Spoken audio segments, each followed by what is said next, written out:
하나님께서 이 창세기 3장에 정말 은혜를 가득가득 채워놓으셨습니다. 그야말로 창세기 3장은 은혜의 보고입니다. 첫 번째 하나님의 은혜는 신방입니다. 하나님의 신방.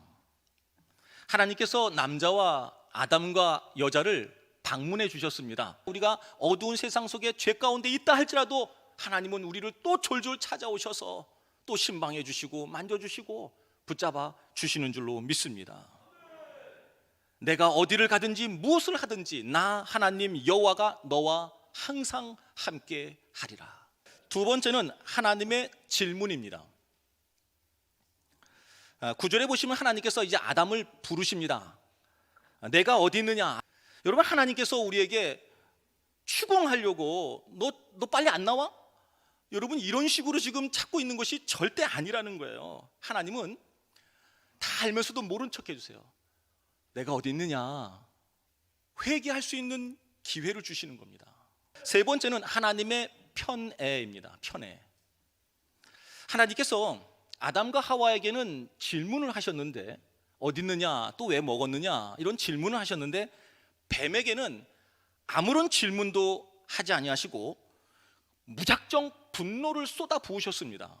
여러분, 사탄에게는 하나님이 여유를 주지 않습니다. 그냥 일방적으로 이거 다 너 때문이야 하면서 하나님이 그 사람의 마음을 잃어버린 그 상실감을 그냥 이 뱀에게 다 쏟아 부으셨어요. 사탄에게 다 저주하셨습니다.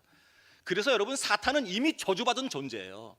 이 존재는 하나님의 때가 되면 다 끝장나게 되어 있습니다. 이미 하나님이 승리하셨고 하나님의 자녀들은 이미 승리한 존재예요. 이 뱀은 이미 패배했고 이미 저주받은 존재입니다. 하나님이 이 뱀을 향해서 저주를 쏟아부은 것은 동시에 우리를 향한 사랑이십니다. 네 번째는 하나님의 책임감입니다. 창세기에서 가장 중요한 성경 구절 하나 꼽으라면 이 말씀입니다. 여기서 여자의 후손은 예수님을 말하는 거고 뱀의 후손은 사탄을 의미하고 있는 겁니다. 사탄이 예수님을 십자가에 못 박을 거예요. 발꿈치를 상하게 할 겁니다. 그러나 예수 그리스도께서 부활하심으로 모든 사망 권세를 깨버릴 겁니다. 사탄의 머리를 쳐버릴 거예요. 사망의 주관자인, 이 땅의 주관자인 사탄을 완전히 박살내는 것, 여러분, 그것이 부활의 역사입니다. 그것을 지금 예언해 놓고 있는 것입니다. 이 말씀은, 이 대목은 정말 은혜가 됩니다. 여러분, 죄는 내가 졌습니다. 죄는 인간이 졌습니다. 그런데 그 죄값을 하나님이 책임을 지겠다는 거예요. 죄값을 독생자 예수에게 지게 하겠다는 겁니다. 다섯 번째는 하나님의 지혜입니다. 하나님께서 아담과 여자에게 죄에 대한 무서움과 죄에 대한 깨달음을 주시기 위하여 벌을 내리셨습니다. 근데 그 벌이 수고로움이에요. 그래서 수고로움을 통하여 여자는 해산의 고통을, 남자는 수고로움을 통하여 노동의 고통을 느끼게 하셨습니다.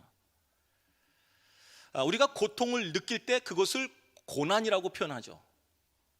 하나님이 고난을 주셨습니다. 근데 하나님은 왜 인간들에게 인간들을 이렇게 사랑하는데, 자기의 독생자를 죽일 만큼 사랑하는데 왜 인간들에게 고통, 고난을 주실까? 고난 속에 하나님의 지혜가 담겨져 있어요. 그게 뭐냐면 그 고난을 통과할 때 우리가 비로소 하나님을 알게 됩니다. 고난을 통과할 때 하나님의 마음을 이해할 수가 있게 돼요. 이것이 하나님의 지혜입니다. 여섯 번째는 하나님의 희망입니다. 아담이 이제 여자에게 이름을 붙여줍니다. 그 이름이 이제 하와입니다.